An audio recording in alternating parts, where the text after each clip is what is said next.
और हमने शुरू में लड़कों और लड़कियों दोनों के साथ बहुत सारी ट्रेनिंगें भी की है और केवल लड़कों के लिए 5 दिन के लिए 7 दिन के लिए जीवन कौशल प्रशिक्षण बहुत सारे किए, लेकिन उसमें जो लड़के तैयार हुए हैं वो आज भी उन जो अन्य लड़कों से 10 गुना बेहतर है।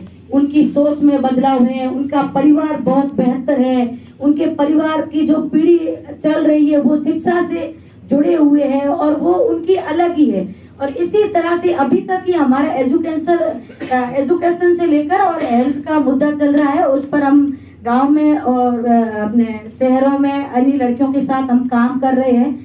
तो मैं सबसे पहले 1 मिनट मेरा इंटरव्यू दे देती हूँ कि मैं मेरे गांव से एक पहली लड़की हूँ जो बीए पास हूँ, बीए फाइनल पास की है मैंने। मैं पहली मेरे ग्राम पंचायत की लड़की हूँ, वो मैंने दूसरा दशक के वजह से पास की, क्योंकि मैं स्कूल में पढ़ती थी तो सेम ही जो अभी सबके अनुभव आ रहे हैं वैसे ही अनुभव आ रहे थे। मैं एक ग्रामीण इलाके से हूँ कि वो बोल रहे थे लड़की अकेली है, इनको क्यों भेज रहे हैं, सारे लड़के पढ़ रहे हैं। तो मेरे और मेरे परिवार के दिमाग में ऐसा था ही नहीं कि मुझे पढ़ना है, स्कूल में तो पढ़ना ही है, आगे बढ़ना। मैंने पढ़ाई करके अन्य मेरे गांव की अनपढ़ लड़कियां 10-12 लड़कियों को मैंने राजस्थान स्टेट ओपन से जोड़कर फलोदी में 4 माह आवासीय शिविर में रखकर उस लड़कियों को पढ़ाया।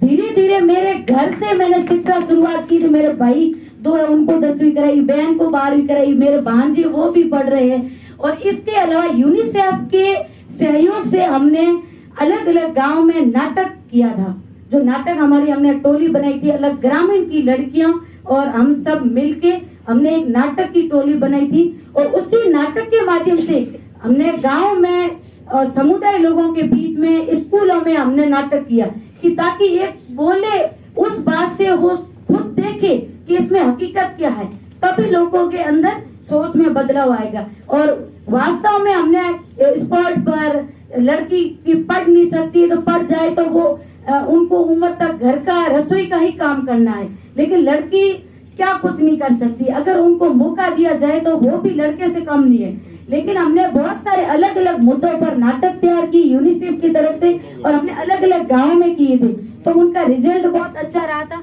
और जो अभी आपका सवाल है कि अब आगे क्या करेंगे, हम 2001 से यही काम करते आ रहे हैं। आगे हमारा यही प्रोजेक्ट है कि लड़कों और लड़कियों को आगे बढ़ाए और उनकी सोच में बदलाव लाए। अगर परिवार की जो है बात, अगर परिवार खुद अपनी सोच को बदले, अगर बेटे को जितना सम्मान दी उतना ही बेटी को दे। जैसे अभी सर ने बात की, ये मैंने मेरे पूरे समुदाय में की। मैं एक मुस्लिम समाज से हूँ, मैंने खुद ने समुदाय में बात की, मेरे घर से स्टार्ट की कि अगर भाई रात में 11 बजे तक आता है तो आपको कोई दिक्कत नहीं होती। अगर बहन चाचा के घर पे 1 घंटा गई है वहाँ बहनों के साथ, आपको प्रॉब्लम हो गई कि तुम कहाँ गई हो। लेकिन आप अगर अपने बेटे को भी अगर इजाजत दे कि आप 1 घंटे से कहाँ गए, तो शायद अगर लड़कों और लड़कियों को दोनों को बराबर आप इजाजत दो, शायद इस दुनिया में लड़कों और लड़कियों के साथ गलत कभी हो गई नहीं। क्योंकि अब लड़की को जितना कंट्रोल रखे उतना ही लड़कों को रखो।